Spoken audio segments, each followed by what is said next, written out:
जहां एक और पूरा देश और पूरी दुनिया सनातन धर्म के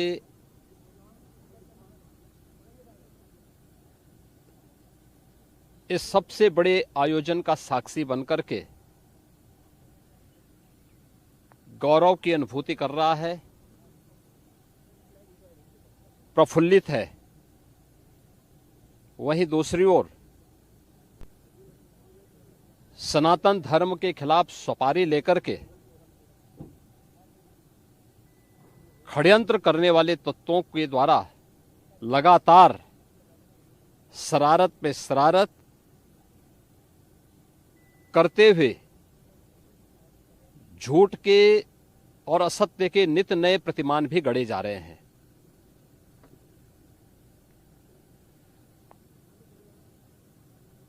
भारत के संसदीय लोकतंत्र की सबसे और सर्वोच्च संस्था देश की संसद में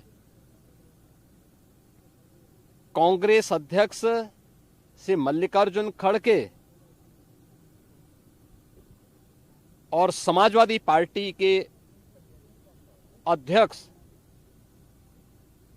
श्री अखिलेश यादव का वक्तव्य इस ओर सबका ध्यान आकर्षित करता है। ये दोनों वक्तव्य न केवल इनके सनातन धर्म विरोधी चरित्र को उजागर कराता है, बल्कि इनकी उस गिद्ध दृष्टि की ओर भी सबका ध्यान आकर्षित करता है जो लगातार इस महाकुंभ के खिलाफ पहले दिन से दुष्प्रचार कर रहे हैं। इनका ये बयान न केवल सनातन धर्म पर प्रहार है, बल्कि निंदनीय भी है और शर्मनाक भी। कांग्रेस अध्यक्ष का यह कहना कि प्रयागराज कुंभ में मौनी अमावस्या के दिन हजारों लोग मर गए, हमें अफसोस होता है एक इतना वरिष्ठ नेता, कांग्रेस देश की जो सबसे पुरानी पार्टी है, उसके अध्यक्ष से अपेक्षा की जाती है कि वो एक मर्यादित बयान देश की संसद में रखें, और इतना गुमराह करने वाला बयान, झूठ पे झूठ। ऐसे ही समाजवादी पार्टी के अध्यक्ष का बयान, एक प्रतिस्पर्धा दोनों दलों में है, कौन कितना सनातन विरोधी वक्तव्य दे सके। ये कहना कि कोई आंकड़े नहीं दिए गए, यहां से प्रशासन से जो बयान जो आंकड़े दिए गए, उन आंकड़ों को मैंने भी सबके सामने रखा। घटना दुखद थी, हर व्यक्ति दुखित था, और जितने क्विक रिस्पांस से मेला प्रशासन, पुलिस, एनडीआरएफ, एसडीआरएफ,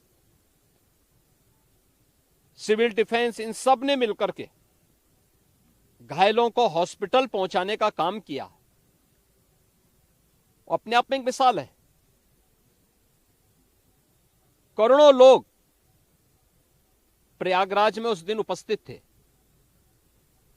ये दोनों दल चाहते थे और सनातन धर्म विरोधी चाहते थे कि बड़ा हादसा हो जाए। हमारी पहली प्राथमिकता थी कि किसी भी स्थिति में इसको हम जीरो हादसे तक लेके जाएं, लेकिन दुर्भाग्यपूर्ण तरीके से एक घटना घटित हुई। लेकिन जितने क्विक रिस्पांस से प्रशासन ने और सभी संबंधित संस्थाओं ने कार्य लेकर के उन्हें हॉस्पिटलाइज किया, उसमें कुछ लोग उस हादसे के शिकार हुए, वह दुखद है। उन सभी परिवारों के प्रति हम लोगों ने अपनी संवेदना भी व्यक्त की और उसके लिए कुछ आर्थिक मुआवजा भी घोषित किया। यद्यपि किसी व्यक्ति की कमी मुआवजे से नहीं हो सकती, लेकिन तब भी हम लोगों ने एक प्रयास किया, घायलों का प्रॉपर उपचार कराया।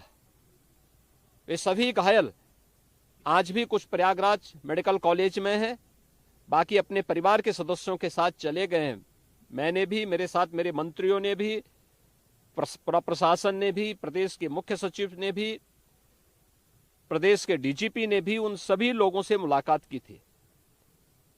और मैं तो देखकर बहुत चौंक था कि जो लोग प्रयागराज मेडिकल कॉलेज में भर्ती थे, जब मेरी उनसे बातचीत हो रही थी तो उनमें से सभी लोग ये कहा, उनके द्वारा कहा जा रहा साहब व्यवस्था में खामी नहीं, लेकिन हमारी किस्मत है या फिर ऐसी स्थिति पैदा हुई।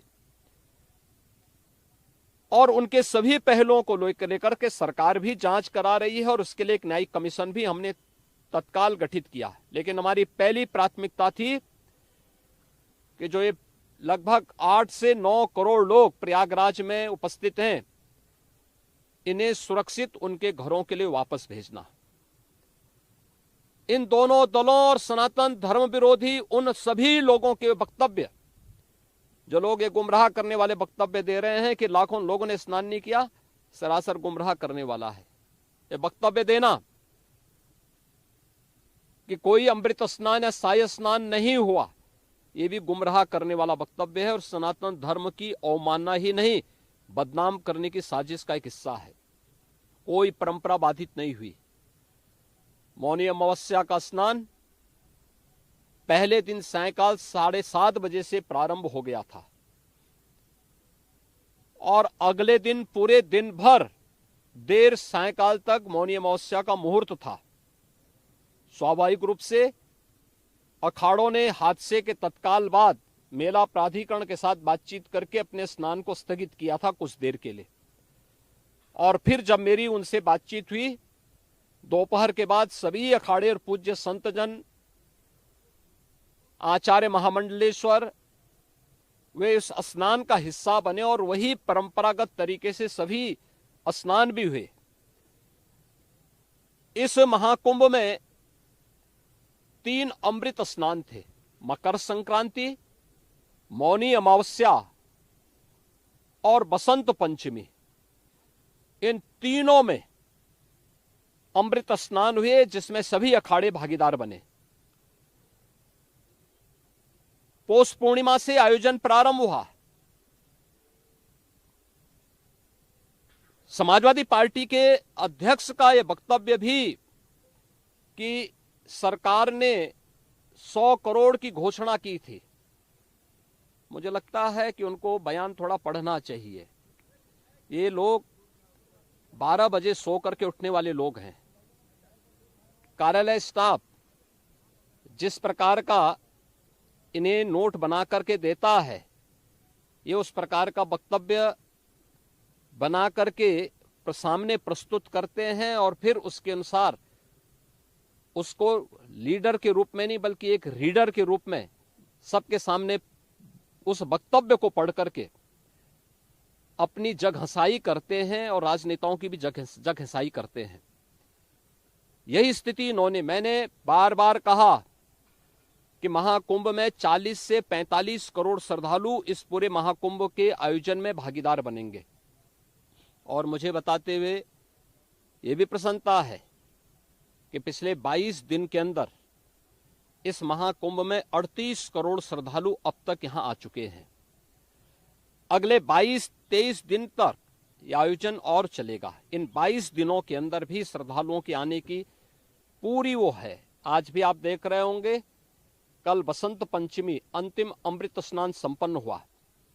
माघी पूर्णिमा 12 फरवरी को और महाशिवरात्रि 26 फरवरी को होगा। करोड़ों की संख्या में देश और दुनिया का हर श्रद्धालु आना चाहता है। आज भूटान के महामहिम नरेश ने भी यहां पर अपने देश के तमाम लोगों के साथ में इस आयोजन में वे सहभागी बने। पूरी दुनिया आ रही है, लेकिन इन दलों ने जिन्होंने सनातन धर्म के खिलाफ सपारी लेकर के एक षड्यंत्र करने में लिप्त हैं, इनका षड्यंत्र कामयाब नहीं होगा। 29 जनवरी के हादसे की तह में हम लोग जाएंगे, षड्यंत्रकारियों को बेनकाब करेंगे और उन्हें सजा कैसे दिलाई जाती है यह आपने उत्तर प्रदेश के अंदर पिछले 8 वर्ष के अंदर देखा होगा, आगे भी आप इसको देखते रहिए।